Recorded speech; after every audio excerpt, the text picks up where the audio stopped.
नमस्कार आदाब दोस्तों, मैं हूं फराज चौधरी। आप देख रहे हैं इंडिया फायर न्यूज़। किसानों का मुद्दा देखते ही देखते कितना बड़ा हो गया है। सबने, ज़्यादातर जनता ने और सरकार ने, मैंने खुद ये बात सोची थी कि जब तीनों कृषि बिल पास हुए थे, ये कानून में तब्दील हुए थे, तो मैंने सोचा था कुछ दिन किसान धरने पर बैठेंगे, प्रदर्शन करेंगे, फिर थक कर अपने घर चले जाएंगे। कोई सुनवाई तो होगी नहीं, क्योंकि मामूली तौर पर ऐसा ही होता था। धरने प्रदर्शन होते रहते थे और सरकार अपना काम करती रहती थी। मगर इस बार का जो ये किसानों का प्रदर्शन हो रहा है, ये एक अलग ही रंग लेकर आया है, ये एक अलग ही तस्वीर सामने लेकर आया है और इसने सबके माइंड को, सबकी सोच को बदल कर रख दिया है। जिस तरीके से आज लगातार दूसरा दिन है, किसान संघर्ष कर रहा है। 24 घंटे लगातार वो सरकार से उलझ रहा है, प्रशासन से उलझ रहा है, पुलिस से उलझ रहा है उन तीनों कृषि बिल के खिलाफत में। मांग क्या है किसान की? किसान सिर्फ ये चाहता है कि वो उन तीनों कृषि बिल को, उसमें कुछ चेंजेस किए जाएं, उसमें कुछ ऐसे चेंजेस किए जाएं जिससे किसानों को संतुष्टि मिल सके। उसके बाद उन्हें एमएसपी की गारंटी दी जाए सरकार द्वारा कि एमएसपी में कोई छेड़छाड़ नहीं होगी। ये इनकी मांग है किसानों की।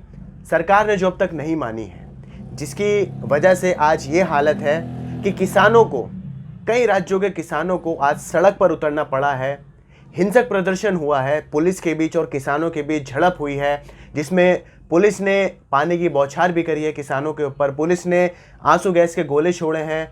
पुलिस ने ऐसे ऐसे तरीके अपनाए हैं किसानों को रोकने के लिए, जैसे मानिए कोई आतंकवादी आ रहे हों सामने से, कि हम बॉर्डर पर हमारे पड़ोसी देशों से लड़ रहे हों। ऐसी स्थिति बना दी हमारे देश के किसानों की प्रशासन ने, पुलिस ने, सरकार ने। आज बात यह है कि किसान ये नहीं सिर्फ अकेला हो। किसान ने आज एक असली भारत की तस्वीर हमारे सामने पेश करी है। असली भारत की तस्वीर माने एकता। एकता यानी पंजाब का, हरियाणा का, हर राज्य का किसान आज साथ खड़ा है, कंधे से कंधे मिलाकर खड़ा है। उत्तर प्रदेश के किसानों ने भी फैसला किया है कि वो पंजाब और हरियाणा के किसानों का साथ देंगे। उत्तर प्रदेश से भी कई खबरें आई कि मेरठ में, मुजफ्फरनगर में, नोएडा यमुना एक्सप्रेसवे में कई सड़कें जाम कर दी हैं किसानों ने, वहाँ के मिलकर उत्तर प्रदेश के। जैसे पंजाब और हरियाणा के किसान संघर्ष कर रहे हैं लगातार। अब मैं आपको बताऊंगा अभी इस वक्त की जो ताज़ा खबरें हैं, जो सीधी आ रही हैं बॉर्डर से, किसानों के प्रदर्शन के स्पॉट से। इस वक्त जो ब्रेकिंग न्यूज़ आप कह सकते हैं वो है कि किसानों को और उनके संगठन जितने भी हैं उन सबको दिल्ली में घुसने की इजाज़त दे दी गई है सरकार द्वारा। मतलब सीधे तौर पर आप कह सकते हैं कि किसानों की हिम्मत के आगे सरकार को अपने घुटने टेकने पड़ गए हैं। मैं आपको पूरी बात बताऊंगा, कल शाम से लेकर अब तक क्या क्या हुआ है उस पूरे आंदोलन में। किसानों का जो इतना बड़ा आंदोलन ये छिड़ गया है, उससे पहले मैं आपको एक तस्वीर दिखाना चाहता हूँ जो मुझे लगता है आप लोगों के लिए देखनी ज़रूरी है। जो लोग अभी भी सोचते हैं कि किसान किसी के कहने पर धरना प्रदर्शन कर रहे हैं, किसान विपक्ष के कहने पर धरना प्रदर्शन कर रहे हैं, किसान अपने निजी फ़ायदों के लिए धरना प्रदर्शन कर रहे हैं, मगर वो तस्वीर आप देखिए और फिर सोचिए कि क्या ये बातें कहीं ना कहीं जस्टिफाई होती हैं। तस्वीर आपकी स्क्रीन पर है।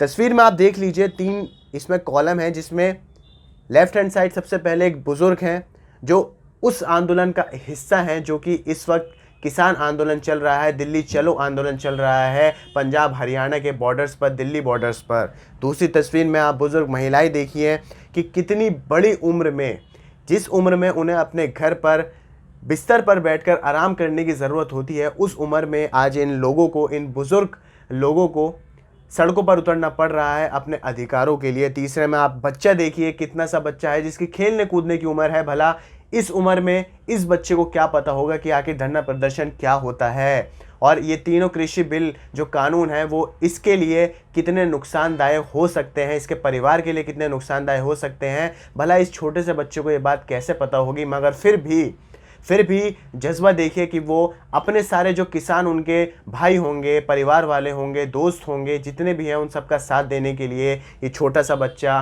भी उस आंदोलन से जुड़ा हुआ है। जिसमें ऊपर आप लाइन देखेंगे तो लिखा है, जदो जज्बे जवां हो ता उम्र रोक नहीं बंदी। अगर आपके जज्बे जवान हैं तो उम्र से कोई फ़र्क नहीं पड़ता, आपकी कितनी भी उम्र हो, आपको अपने अधिकारों के लिए लड़ना ही पड़ता है। अब जो खबर है मैं आपसे शुरू करता हूँ खबरें बतानी। तो इस आज सुबह के टाइम दिल्ली पुलिस ने आम आदमी पार्टी यानी दिल्ली सरकार से रिक्वेस्ट की थी, उनसे परमिशन मांगी थी कि 9 स्टेडियम्स की परमिशन दिल्ली पुलिस को दे दी जाए ताकि 9 स्टेडियम्स को वो जेल में कन्वर्ट कर सकें, जेल में कैद में कन्वर्ट कर सकें और किसानों को ज़्यादा से ज़्यादा हिरासत में लेकर उन स्टेडियम्स में बंद किया जा सके। ये दिल्ली पुलिस ने परमिशन मांगी थी आम आदमी पार्टी दिल्ली सरकार से, मुख्यमंत्री अरविंद केजरीवाल से, जिसके बाद दिल्ली सरकार ने साफ तरीके से मना कर दिया कि आपको 9 स्टेडियम्स की इजाज़त नहीं दी जाएगी। इससे पहले भी अरविंद केजरीवाल ने किसानों के इस आंदोलन का सपोर्ट किया था, कहा था कि धरना प्रदर्शन करना उनका संवैधानिक अधिकार है। इसके बाद आज इस परमिशन को दिल्ली पुलिस की आम आदमी पार्टी दिल्ली सरकार ने सर से नकार दिया है। सत्येंद्र जैन जो कि गृह मंत्री हैं दिल्ली सरकार में, उन्होंने खत में लिखा, किसानों की मांगें जायज़ हैं, केंद्र सरकारों को किसानों की मांगें तुरंत माननी चाहिए। किसानों को जेल में डाला इसका समाधान नहीं, इनका आंदोलन बिल्कुल अहिंसक है। अहिंसक तरीके से आंदोलन करना हर भारतीय का संवैधानिक अधिकार है, उसके लिए उन्हें जेल में नहीं डाला जा सकता। इसलिए स्टेडियम को जेल बनाने की दिल्ली पुलिस की इस अर्जी को दिल्ली सरकार नामंजूर करती है। तो दिल्ली पुलिस को वैसे तो उन्होंने खूब अलग अलग तरीके अपनाए किसानों को रोकने के लिए। मैंने आपको बताया पानी का इस्तेमाल किया गया, आंसू गैस का इस्तेमाल किया गया, और भी मैं आगे आपको बताऊंगा कि कैसी कैसी शर्मनाक चीज़ों का इस्तेमाल किया गया, तरीक़ों का इस्तेमाल किया गया किसानों को रोकने के लिए। वो तरीके जो किसी नक्सलवादी को रोकने के लिए किए जाते हों, वो तरीके जो किसी आतंकवादी को रोकने के लिए किए जाते हों, वो सारे तरीके हमारे देश के किसानों को रोकने के लिए किए गए थे पुलिस द्वारा। अभी बढ़ते हैं हम अगली खबर की तरफ। तो आप ये एक और फोटो देखिए, जो उस वक्त का फ़ोटो है जब किसानों को और अलग अलग संगठन के किसानों को दिल्ली में घुसने की इजाज़त दे दी गई थी। तो आप ये फ़ोटो देखिए, एक तरफ दिल्ली पुलिस है जो कि बैरिकेडिंग कर खड़ी है और सामने हज़ारों की तादाद में किसान हैं और हज़ारों की तादाद में सिंधु बॉर्डर पर किसान थे। फिर भी और पीछे से किसान आ रहे थे, पानीपत में उन्हें रोकने की कोशिश की जा रही है। फिर भी ये कहा गया है कि हज़ारों की संख्या में किसान पहुंचने वाले हैं दिल्ली। इसके बाद आगे बढ़ते हैं। तो अब आपको मैं बताता हूं कि आखिर वो तरीके कौन कौन से दिल्ली पुलिस ने इस्तेमाल किए, हरियाणा पुलिस ने इस्तेमाल किए किसानों के इस आंदोलन को रोकने के लिए, किसानों को रोकने के लिए कि वो दिल्ली में ना घुस पाएँ। तो दैनिक भास्कर में एक खबर छपी है जिसमें लिखा है, किसानों को रोकने के लिए नक्सलियों जैसी रणनीति अपना रही पुलिस, कई जगह सड़कें खोद डाली। सड़कों में गड्ढे किए गए थे जिसके बाद ताकि किसान आगे न बढ़ पाए, तार लोहे के बिछाए गए थे, बड़े बड़े पत्थर जमा किए गए थे, बड़े बड़े ट्रक्स लगाए गए थे, उन ट्रक में रेत भरा गया था ताकि किसान मिलकर उस ट्रक को पलटा ना पाए। बड़ी बड़ी चीज़ों का इस्तेमाल किया गया था। अगर आप एक तरीके से देखें, मैं आगे आपको इस खबर की हाइलाइट्स बता देता हूँ जो इसमें हुआ था। तो दिल्ली करनाल हाईवे पूरी तरह बंद कर दिया गया है क्योंकि सिंधु बॉर्डर वहीं पड़ता है। सिंधु बॉर्डर को सैकड़ों की संख्या में पुलिसकर्मियों और सैनिक बलों के जवान वहाँ तैनात किए गए थे, मगर अब मैंने आपको बताया जो लेटेस्ट खबर है वो है कि फार्मर्स को लगभग 5000 किसान बताए गए हैं जो दिल्ली में उन्हें घुसने की इजाज़त दे दी गई है। मैं आगे आपको बताऊंगा किस जगह पर वो सारे किसान जाकर अपना धरना प्रदर्शन करेंगे। तो मैं आपको बता रहा था कि नक्सलवादी तरीके कैसे इस्तेमाल किए गए थे पुलिस द्वारा, हरियाणा पुलिस हो, पंजाब पुलिस हो या दिल्ली पुलिस हो। तो आपको मैं तस्वीर भी दिखाऊंगा, तस्वीर आपकी स्क्रीन पर है। किसानों को दिल्ली पहुंचने रोकने के लिए हरियाणा और दिल्ली पुलिस की कई तरह की रणनीति अपना रही थी। पुलिस ने दिल्ली करनाल हाईवे को जगह जगह बैरिकेड लगाकर बंद कर दिया था और कई जगह तो नक्सलियों जैसी रणनीति अपनाते हुए सड़क तक खोद डाली है। सोनीपत जिले की गन्नौर तहसील का नज़ारा इसी कारण बिल्कुल किसी नक्सली इलाके जैसा बना हुआ है। आगे मैं आपको पूरी बात बताऊं तो जिस तरह बस्तर के कई नक्सल प्रभावित इलाकों में होता है, जहाँ नक्सलवादी पनपते हैं, वहाँ पर ये बात होती है कि इलाकों में सड़क पर बड़े बड़े गड्ढे दिखाई दे जाते हैं क्योंकि नक्सलवादी वहाँ गड्ढे कर देते हैं ताकि पुलिस प्रशासन उन तक ना पहुँच पाए। मगर यहाँ बात कुछ और ही है। फ़र्क सिर्फ इतना है कि बस्तर में ये गड्ढे नक्सलवादी करते हैं, यहाँ पुलिस ने, सुरक्षा बल ने ये गड्ढे किए हैं ताकि किसान पुलिस तक ना पहुँच पाए, किसान दिल्ली तक ना पहुँच पाए। सड़क खोदने के साथ ही यहाँ पुलिस ने किसानों को रोकने के लिए नक्सलियों जैसी एक और रणनीति भी अपनाई है। हाईवे पर चलने वाले ट्रकों को रोककर पुलिसकर्मी ने आड़ा तिरछा खड़ा करवा दिया है। यानी जो ट्रक हाईवे पर कहीं और जा रहे थे, जिन्हें आंदोलन से भी कुछ लेने देना नहीं था, उन ट्रक्स को भी ये कहा गया है कि आप यहाँ आड़े तिरछे खड़े हो जाइए ताकि रोड ब्लॉक हो जाए और किसान आगे ना बढ़ पाएँ। आगे मैं आपको वीडियो दिखाऊंगा, एक बड़ी रोमांचक वीडियो है जिसमें कैसे दिल्ली फरीदाबाद बॉर्डर पर जब ट्रक्स खड़े किए गए थे किसानों को रोकने के लिए, तो किसानों में जो ट्रक चलाने में माहिर लोग होते हैं, जो कंपटीशन भी लड़ते हैं, प्रतियोगिता करते हैं ट्रक चलाने की, उन लोगों ने ट्रैक्टर के ज़रिए ट्रक को खींच दिया, वहाँ से हटा दिया, बिल्कुल हटा दिया, उसे घसीट दिया वहाँ से। मैं आपको वीडियो भी दिखाऊंगा, उससे पहले देखते हैं। ट्रक खड़े करने के बाद कई किलोमीटर तक ट्रक की बड़ी लंबी एक बैरिकेड सी बन गई थी। किसानों का यह आरोप था कि ऐसा करके पुलिस आम ट्रक ड्राइवरों और उनकी निजी संपत्ति को अपनी ढाल की तरह वैसे इस्तेमाल कर रही है जैसे नक्सली आम लोगों को अपनी ढाल बनाकर करते हैं। इसके बाद जब ये बात आई कि आखिर नए कृषि कानूनों को लेकर किसानों में इतना आक्रोश क्यों है, किसान इतना गुस्से में क्यों हैं, जबकि प्रधानमंत्री नरेंद्र मोदी ने ये बोल दिया था, ट्वीट करके बोल दिया था कि एमएसपी की व्यवस्था जारी रहेगी इस कानून के बनने के बाद भी, फिर भी किसान आखिर आक्रोश में क्यों हैं। तो इसका जवाब देते हैं एक पंजाब के मोगा से आए किसान हैं हरनाम सिंह। वो इसका जवाब बड़े अच्छे तरीके से देते हैं, आप सुनिए। वो कहते हैं किसान अपनी नस्लों का बर्बाद होना झेल सकता है, मगर अपनी नस्लों का बर्बाद होना नहीं झेल सकता। ये कानून हमारी नस्लों को बर्बाद करने वाला कानून है। आज पंजाब और हरियाणा का किसान खुश है तो इसका सबसे बड़ा कारण यहाँ की मंडी और एमएसपी की व्यवस्था है, जो कि पहले चल रही थी। इस कानून के पास होने के बाद मंडी के ऊपर भी सवाल खड़े किए गए थे और एमएसपी का सवाल तो अभी तक क्वेश्चन मार्क ही है, उसका कोई जवाब नहीं मिल पाया है। नए कानून में मंडी से बाहर खरीद होगी तो एमएसपी की व्यवस्था वैसे ही हो जाएगी जैसे बिहार में है। वहाँ ऐसा ही कानून पहले से लागू है, लेकिन वहाँ का किसान अपनी खेती छोड़ हमारे खेतों में काम करने आता है। बिहार में ये कानून पहले से ही लागू है, ऐसा हरनाम सिंह बता रहे हैं कि वहाँ पर किसान जो है वो इतना परेशान है इस कानून की वजह से कि बिहार का किसान भी पंजाब और हरियाणा के खेतों में उन किसानों के पास आकर काम करता है, खेती करता है। ये हाल है इस कानून के पास होने के बाद का। यही डर है जो किसानों को सता रहा है बार बार का। मुख्य मांगों में उनकी सबसे पहली मांग यही थी कि एमएसपी की व्यवस्था का कोई सरकार मजबूत ठोस प्रमाण पत्र दे, कोई ऐसा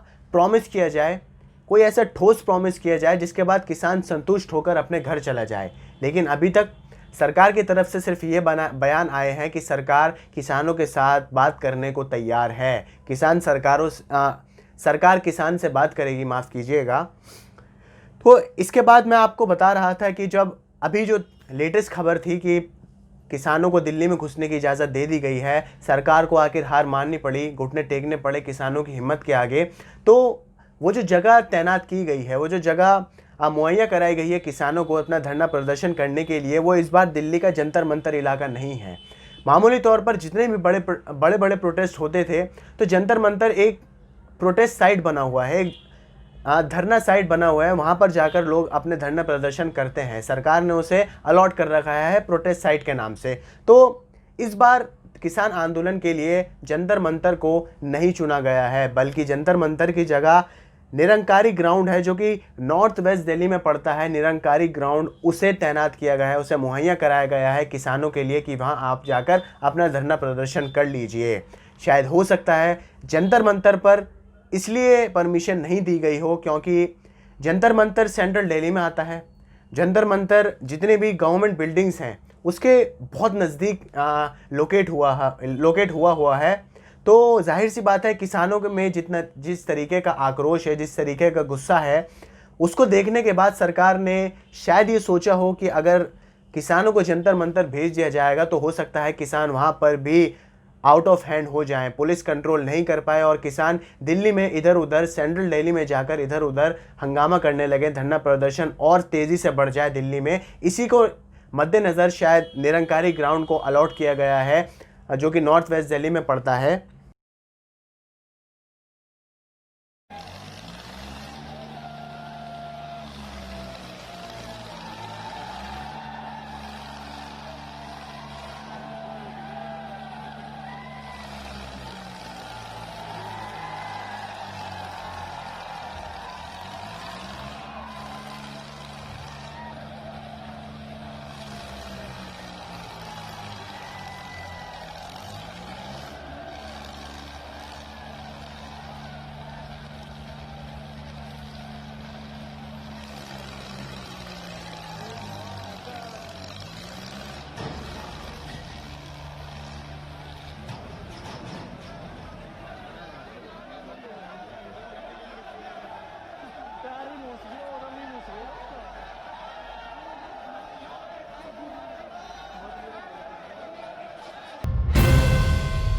तो अभी देखना बाकी है कि अगर केंद्र सरकार किसानों के मुख्य संगठनों से बात करती है, उस बातचीत का हल क्या निकलता है और कब तक ये किसानों का धरना प्रदर्शन जारी रहता है। क्या बातचीत के बाद केंद्र सरकार अपने इन तीनों कृषि कानूनों में कोई बदलाव करेगी या तीनों कृषि कानूनों को वापस लेगी, या फिर किसानों को और सारे किसान संगठनों को एमएसपी की गारंटी दे दी जाएगी लिखित तौर पर, जो कि मुख्य मांग है किसानों की। तो अब देखना, हमें इंतज़ार करना पड़ेगा यहाँ पर कि आखिर क्या फैसला निकलता है केंद्र सरकार और किसानों के बीच में। आप लोगों को वीडियो पसंद आई हो तो आप लाइक कीजिए, शेयर कीजिए, हमारे चैनल इंडिया फायर न्यूज़ को सब्सक्राइब ज़रूर कीजिए और बेल का आइकन दबाइए ताकि आपको सारी अपडेट्स मिलती रहें। मुझे दीजिए इजाज़त, नमस्कार।